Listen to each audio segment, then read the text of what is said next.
Today is the day we're gonna go over the entire cost of the LS swap Miata. Not only the cost for the swap itself, and if we made it under a 10 grand budget, but the cost to build the entire car. If you wanted to go out and build this exact car tomorrow, how much would it cost you? How much did it cost me? For those of you that are new here, this is my LS swap Miata. It is a 5.3 aluminum block. It's got an Elgin cam, Pac 1218 springs.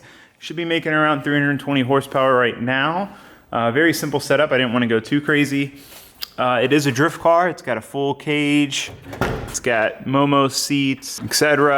BC coilovers, all bushings, dual caliper rear, drop knuckles front and rear, etc. etc. So this is not necessarily a common drift car. I ended up with this car in kind of a funny way. A friend of mine, my friend Adam, and I went to go buy a car for his girlfriend at the time for like Valentine's Day or something. And the car we went to look at sucked, and we were like, man, this is kind of a waste of a trip. Let's look around. And I found this car for $3,200, and it was already turbo, mega squirted, 1.8, like roll bar, hard top, literally had everything you'd want. It was such a good deal, so I bought it. You know, I was actually trying to buy a 240, and I ended up buying a Miata. You know, it was my third one, but it just kind of like fell into my lap, basically. So I had to do a clutch in it, did a clutch in it, put the motor back in, all new seals and everything. 2 events later, blew the motor up. Pulled the motor back out, put another motor in. 2 events later, blew the motor up again. So at that point I was like, all right, I'm done with this. I'm gonna rebuild the motor, gap the rings, do everything, and then I'm gonna do a giveaway on the car. I'm over it. I bought a Corvette. That was gonna be my drift car. And then everyone on the channel talked some sense into me. They're like, Taylor, this car is like what started your channel. You can't get rid of it. And I've never really got sentimentally attached to cars, but this car does have a special place kind of in my heart, you know, especially after this. So I decided not to do the giveaway, and I started drifting it again, and then I fell back in love with it. I remembered how fun these cars are to drift because they're very snappy on transition. They're very fast in drift, even with like not a very big tire, not a very grippy tire. You can keep up with a lot of the faster cars. And that's kind of how this whole build idea developed and why we were now here. I told myself if the motor blew up again, I was gonna swap something into it. I didn't know what, but something. And you look around online and you get scared out of LS swaps. I've always wanted to do an LS swap in a Miata because I think it's so cool. It's like the AC Cobra of this generation. It's a light car with a very capable power plant with virtually unlimited potential, not very heavy because it's all aluminum, super simple to work on. You can find parts for this everywhere. If you're in Indiana at a race event, you can go to the store and buy a water pump. You can buy a starter. You know, it's a very good power plant for an American car that you're going to race because parts availability is everywhere. And that's a big factor for me. Obviously the power, you can make solid power naturally aspirated. You don't have to turbo it and create heat soak and run into issues where it wants to overheat on long stints. You know, it's just a very solid platform. And you know, people love LSs, people hate LSs, but it does make sense for a lot of reasons. I understand not liking the cool factor, you know, turbo noises, all that stuff. I love that stuff too. Had mostly all turbo cars, but you just can't argue with the simplicity and the logic of an LS. The only problem is you go on the forums and you get scared out of doing an LS swap because everyone says, oh yeah, LS swap's supposed to cost 15 to 20 grand. Never seen it done for anywhere near that. It always ends up being way more. So I started looking into it. I was like, man, this is gonna be expensive. Maybe I'll do the Ford 302 swap. I remember Monster Miata made the 5.0 swap for the Miatas, and I went on their website and I'm like, oh wait, they make an LS kit now. So I talked to them about how it all worked and what all was needed and whatever, and it's under 5 grand for a full swap kit for an LS. So I was like, crap, well, I guess we might as well do it. And I tallied it up. I'm like, we should definitely be able to do it for under 10 grand. So that is kind of where the build started. Putting an LS in this car for under 10 grand with the Monster Miata swap kit. Because that's the only thing that made it doable. Before that, the swap kit alone was like close to 10 grand. So once you drop that price down, everything else can kind of fall in line. And kind of just the overall purpose of the cars, you know, it's probably making about 320 horsepower right now. So even with 205 R-Comp tires in the rear, it should be super reliable because it's not a big enough tire or a heavy enough car to really break the drivetrain. The drivetrain is built for 600-700. And with those tires, which are only $70 a tire, it'll be super fast in drift. I should be able to keep up with some of the bigger tires, higher horsepower cars, but while spending way less money to drive. So that's kind of like the whole purpose of this car. Plus, I just like the way Miatas drive in general. A few other tidbits before we get started on cost. I have an ECU Masters PMU setup, so I rewired the whole car with, it's basically a little computer that is all your fuses and relays. It covers all of your wiring. So instead of having a fuse, a relay, and a switch, it's all solid state, infinitely resettable, etc. It's like a really solid setup. That's probably like one of the cooler things on the car. It's pricey, but I like it. So anyway, that's pretty much the rundown on the car. So I guess we'll get started into the cost of everything. I have it all written down. I will also post this online, like in a link below or something, download link or whatever, so that you guys can see through it, and we'll run a tally on the screen as we go. So it's not just like this total. Okay, now that you guys know the purpose of the car and why, and you know what it was built for and the reasons why we chose this car and this route and all that stuff, which is very important and kind of crucial to understanding the car and the budget and all that stuff. I'm gonna go over what you guys are here for, which is how much it all costs. Two things to keep in mind. One, Miata swaps are very expensive, just in general. No matter what you swap into it, you generally have to do an aftermarket subframe, and that is what drives the cost up compared to, say, an S13 or something where you just need mounts and maybe an oil pan. So that is a big factor. And the other thing to keep in mind, we did get help from some companies, which is very fortunate, but I'm not factoring that into the budget. I'm not budgeting what I spent, I'm budgeting what you would spend if you went out tomorrow and bought all these parts to build this car. So that's what we're gonna go over. We're gonna start with the swap itself, and then we'll get into like the cost of the whole car. So we'll just kind of run through what the swap kit comes with. I'm not gonna go over the prices of everything because they'll be on the screen, but basically you get everything to convert the axles. So you get the axles, the spacers, the boots, the bands. You need to get a set of reman axles, the 4 to 8/8 axles, and swap the shafts over and the boots and all that stuff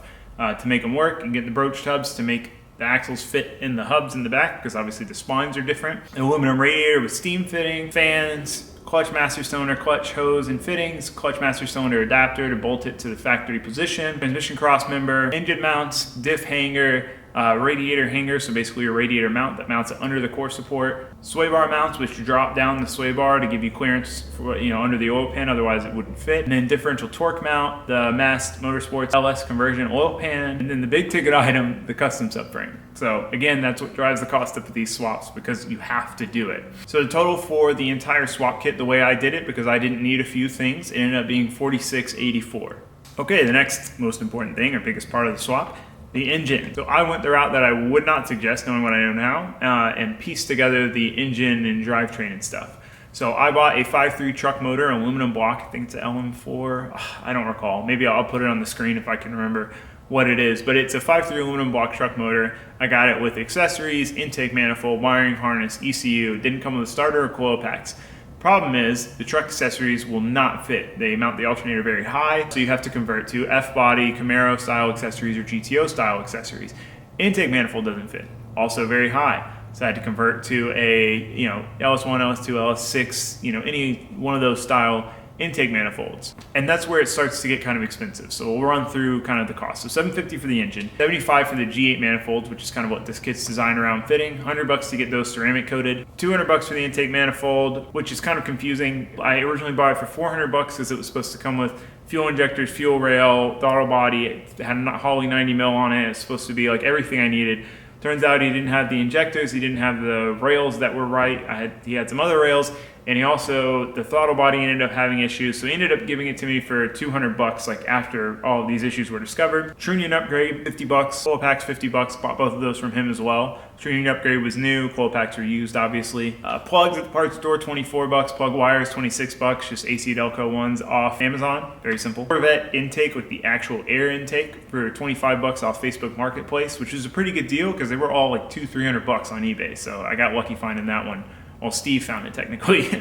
So I went with the Sloppy Mechanics Stage 2 setup, as he calls it. So it's an Elgin cam, which is $228 in pack 1218 springs. I don't remember the exact specs off the cam off the top of my head. I think it's like 585 the lift, and like 228, 230 duration, or 230, 232, somewhere in that range, but it's a very affordable cam. And then the springs are super cheap. That's a solid setup because it's under $400 and you don't need to check piston to valve clearance. It's not so crazy that you need to do all this stuff or get like double springs or anything crazy like that. It's just a very simple cam upgrade that's affordable and makes good power. Bought a War throttle body for $140. It's just an eBay aluminum, like 90 mil throttle body. Very good reviews because my Holley was messed up. The plate was like dinged and it wouldn't seal all the way, so it wouldn't never idle right, and it was just kind of a mess, so I just replaced it. You need to get the GM dipstick tube and dipstick for the Mast pan. It gives you the part numbers on the Mast website. I originally bought an aftermarket one and I had a bunch of issues with it. It did not seal well at all, poured oil out, and it also read way too low, so I overfilled it, filling it up to its correct level. So I took that out, put a stock one in. It doesn't leak at all anymore, so definitely would recommend just using a stock one. I replaced the exhaust manifold bolts because obviously some of them were broken. They're already been heat cycled for 70,000 miles, which that engine had 70,000 miles on it. I don't think I ever mentioned that. But it was a low mileage engine. But I replaced those. It's $15 for all the manifold bolts, which is totally worth doing, so you don't have to fight with old hardware. Accessories. So again, this is why piecing something together gets expensive, because I need to convert to all F-body accessories. So the alternator was $88. Starter was $50. Power steering pump was $62. Power steering line and fittings, this you would have to do either way, but the line was $40. Fittings were $35. That's to convert the rack, the pump, and you have like an AN PTFE hose with 90-degree fittings on it. The power steering and alternator bracket, I went with LXX Innovations on this because it was easier than hunting down OEM ones, and people want an arm and a leg for the OEM ones because they know people need Camaro, you know, F-body accessories. There's a really nice billet, come with all the hardware you need, because even if you buy a stock Camaro power steering bracket, you're probably not going to have the bolts. You're going to have to source the bolts and all that stuff. So to me, it made sense to go with their stuff. It's very well priced for what it is. It comes with everything you need, all the hardware and whatnot. So I definitely highly suggest doing that if you do piece it together. That was $128 for both of those. Manual belt tensioner was $60. You can buy just a stock one. I just wanted a manual one in case I had issues with it slipping. And the water pump was $61. Luckily, I had water pump bolts because my engine came with a water pump on it. But again, it needed to be changed. Along with the crank pulley, which is $68, I needed to get a new serpentine belt, which was $20. That was all the accessory drive stuff. While the motor was out, I went ahead and replaced the front cover, rear cover, which comes with a new front main seal and a front cover gasket. So it was $35 for the front, $44 for the rear. You could buy just the seals for cheaper, but it was easier to just buy it all pre-installed, bolted on, ready to go. Valve cover gaskets were $20. I put a new pan gasket on it since I was changing the pan anyway. That was $30. And that's pretty much it for the engine stuff. So now we move on to the transmission and adapter plate.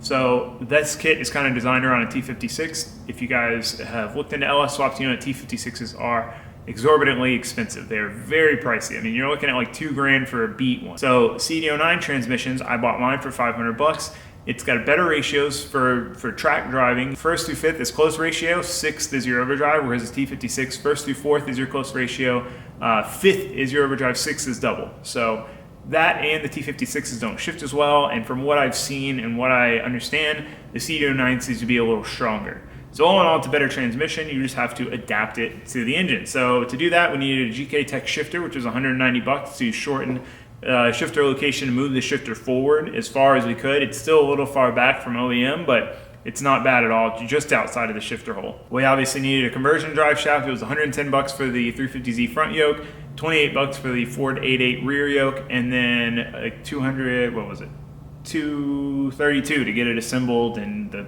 actual tube and whatnot and balanced.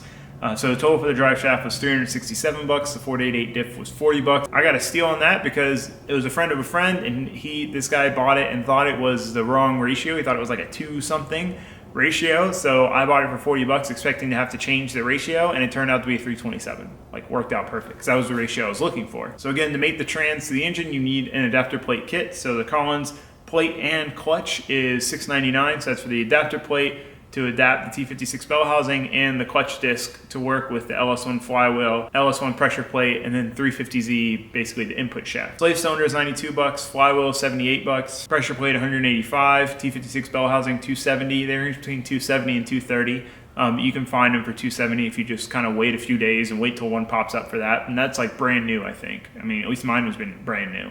And then I went ahead and did a remote bleeder because otherwise the bleeder is like in the bell housing and it's kind of difficult to get to. So it's basically just a braided line that comes out, and then you have your little bleeder nipple right out there. Super easy to access. So I did that. In hindsight, I should have just pieced that together instead of buying the like kit, which is just them piecing it together for you. And I would have ran like a 3-foot hose all the way up to the clutch master cylinder, so I could just put it in there and like bleed it by myself. But I didn't do that, so whatever. The total for the adapter plate and everything was $1,354. Wiring wise, I decided to go with a conversion harness. You can make it work yourself and kind of scrounge through your harness and figure out how to power it and eliminate stuff, use a factory giant fuse block or whatever. But for $500, you send it off. I sent it to LSX Specialties, Andy over there, and got the harness rebuilt. So he takes out everything you don't need, relooms it, heat shrinks it, changes anything you need. Like I needed my injector clips changed, I needed flex fuel sensor wire added, and then turns it into a 3-wire harness. So he basically makes a little tiny fuse box that has all of your engine power stuff that you need, and then you just need to run constant power, key on power, and ground. So simple, like makes LS swaps cake. Like it is the way to go for sure. Fuel systems, this is where things get tricky. Because I bought the intake manifold and it needed injectors and it needed fuel rails, well, the aftermarket fuel rails are cheaper, so then I'll get just a fuel pressure regulator, and then I'll just upgrade the injectors because I want to do 85, and I'll just do all new lines because I want to do 85, because if I'm going to do this, I might as well upgrade it, and then I can do 85. And we went down the rabbit hole with the fuel system, and I'm glad we did, because it's worthwhile to have it upgraded. We can handle pretty much up to 500-600 horsepower with the setup we have now, but it was, it did cost us to do so. So the injectors were $459, the rails were $120, the fittings were $201, the line was $196, filter was $90, regulator was $160, and the pump was $148. And that's all Deechworks stuff. I went with Deechworks on everything. Their fittings are like impeccable quality, and I figured if I'm gonna do it, I'm gonna do it right. So I just went through and used their stuff for everything, the entire fuel system. Custom built stainless exhaust. So this one's kind of confusing because you could get an exhaust done pretty cheaply on something like this if you just use like galvanized, non-manual bent pipe. I mean, you could jankily make one yourself with a flux core welder. This varies all over the place. And Tim, who did it at Grindhard Garage, is a friend of mine, so he didn't kill me on the price, but you'd be expecting to pay about $1,000 for a custom stainless exhaust like that. Maybe a little more, maybe a little less, depending on where you took it and how extensive they went with it. Hardware, this is just a bunch of random stuff. Like I had to buy bell housing bolts. I had to buy clutch pressure plate bolts. I had to buy bolts for like the diff hanger to mount the diff. Just a bunch of little stuff. Trans mount, here and there. Added all my receipts up, and it was like $25 total for all the random hardware I had to buy. Expansion tank, I haven't built it yet, but you need one because this kit moves the radiator under the core support, which gives you a lot of room in front of the engine. But that puts your fill point below the highest point of the LS cooling system. So I need to add an expansion tank that brings the fill point above the highest point in the engine, which is going to be about $40 in material for me to build it myself. You can find them for like $50 to $80 if you just want to buy one and put it on. But I'm going to build one myself just to make it fit nice and not be in the way and work the way I want it to. Metal for the radiator support and corners, so I had to weld in basically a bar to clear the LS intake, the vent intake. So I had to cut out like the front factory kind of crash support deal. So that was $30 for the material for that, and to plate the corners where you have to cut out the shelf in the engine bay. I did heat shielding on the fuel lines, brake lines, pretty much anything that got anywhere near the exhaust. So I did like the nice, 500, 700 degree heat shielding wrap, which ended up being like $80 for the heat shielding. It adds up quick with a lot of heat shielding. Fluids, $108, because I literally calculated everything down to like my coolant additive, the distilled water, trans gear oil, diff gear oil, engine filter, everything. $108. So the grand total for the entire swap, as we did it, $13,099. It hurts.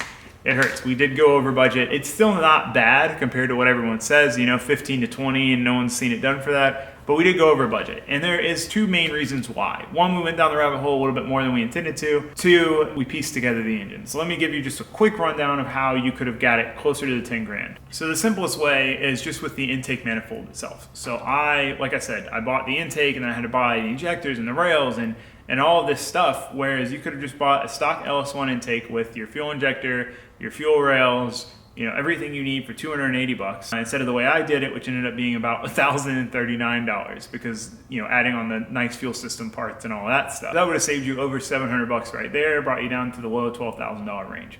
The biggest way you could have saved money is doing what I originally intended on doing.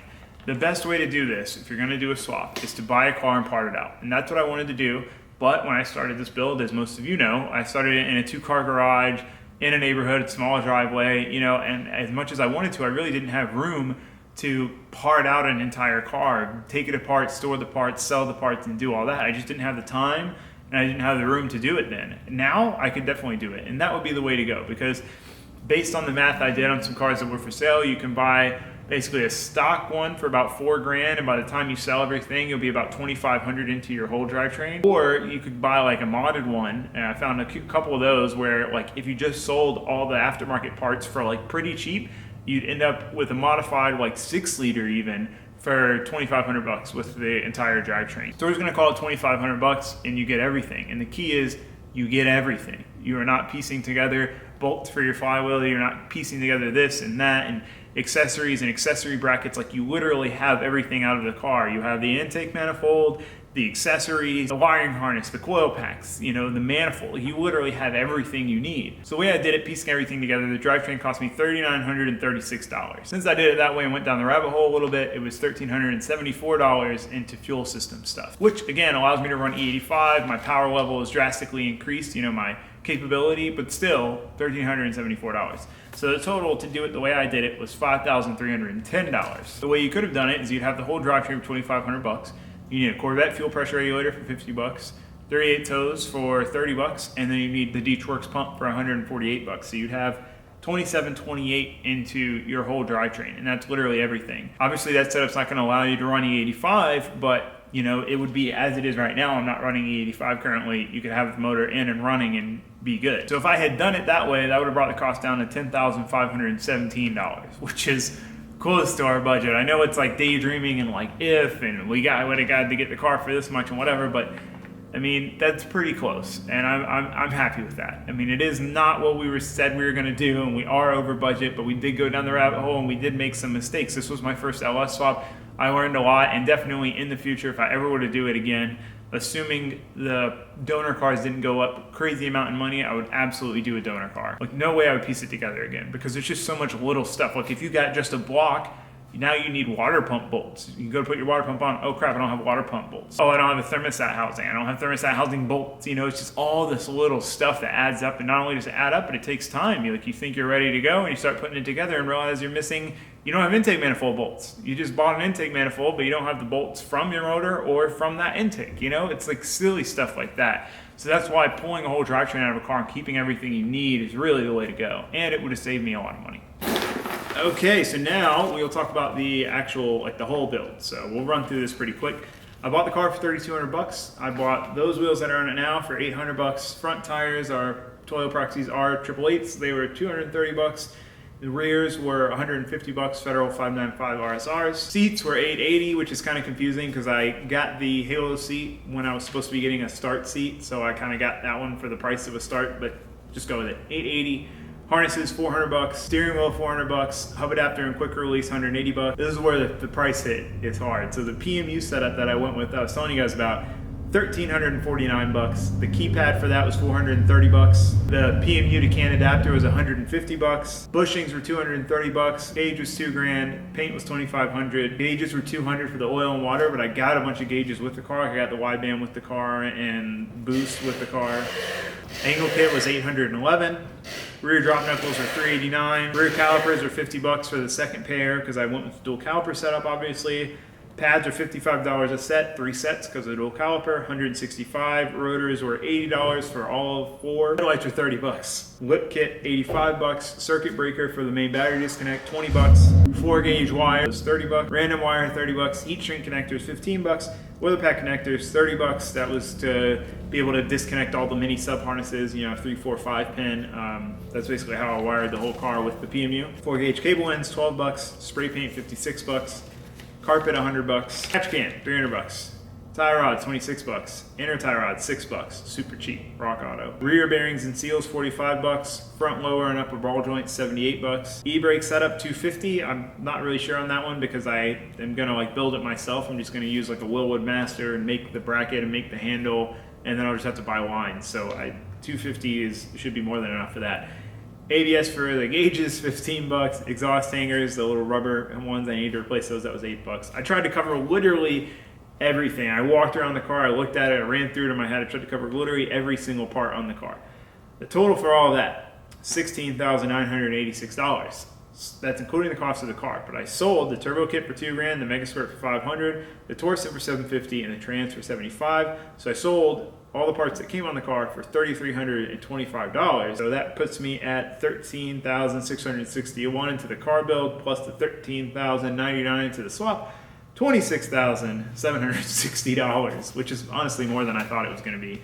Again, we are lucky enough to have sponsors to help us out. It, like, made the build go by way faster. If I were to have bought everything at full price, it would have taken me a lot longer to get this build done. So I just want to say huge thanks to, you know, everyone that worked with us on this project and helped us out, because they're the reason we were able to get it done. And another thing, I guess we can get up now, I'm tired of sitting. Another thing to note is that this project took me right at a year, and that was with me working a normal job, working on it in the evenings, on the weekends, but I'd still go drifting, so a lot of weekends I'd be doing that. So pretty much just like in my spare time putting it together. The last couple months I had pretty much full time to dedicate to it. But I think if I had all the parts, I could knock out the whole build in 2 to 4 months, not counting waiting for the cage and paint, just me putting it all together. It really isn't that bad, and it seems like a lot of work, but it's really not, but it is. I don't know, it's one of those things. But I definitely think I could have knocked it out a lot quicker if I had the amount of time I have now since the beginning, and if I, you know, knowing what I've been doing now. Like, having done it once, it makes it way easier to do it the second time. But yeah, that is my my LS Miata, and that is how much it costs. Give you guys a quick tour underneath. So we've got our super nice stainless exhaust built by Grindhard Garage. Got our monster conversion axles, our BC coilovers, Ford 8.8 diff with the monster mounts. We have our drive shafts that we got custom made. Our CD09 trans, Collins adapter, T56 bell housing, mast pan. This is the Monster Miata subframe. My destroyer die angle kit with drop knuckles and everything. BC coilovers up here as well. Radiator mount setup, accessory drive, all that good stuff. That's pretty much all I can think of. So if you guys have any other questions on the build, or you want to know something, or you think I missed something, let me know in the comments below and I'll try to cover it. But might as well take it for a drive now. I can't leave you guys with talking about a car for probably, what's 30 minutes, I would guess. So let's go take it for a rip. So let me turn this off for a second. One thing that I was thinking about just now as I was getting ready to go drive, if this were to be a street car, if I hadn't crashed it, which it wouldn't have needed new body panels and it wouldn't have needed paint, if I didn't need to cage it because it's a drift car, and if I didn't rewire the whole entire car because, again, it's a drift car and I wasn't keeping any of the stock features anyway, if you take those three things out, that drops the price down $6,500, which brings it down to around 20 grand. So this car could be replicated as a street car, still with all the suspension stuff, the angle stuff, the drop knuckles, everything, for 20 grand, which really, I forgot to close that, is not that bad. It's really not that bad. It seemed bad at 26 grand, but you think, you know, the cage and the paint job and then the super fancy wiring are a huge part of that. So that's just something to keep in mind when you think about, like, the total cost of this car.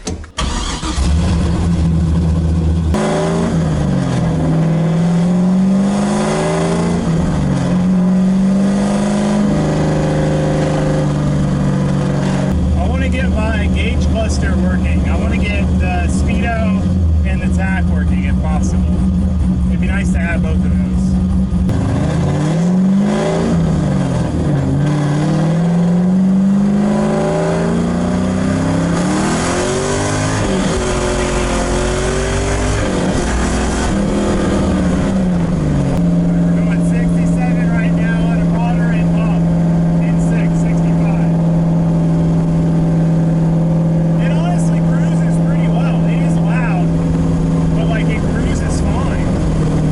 Like,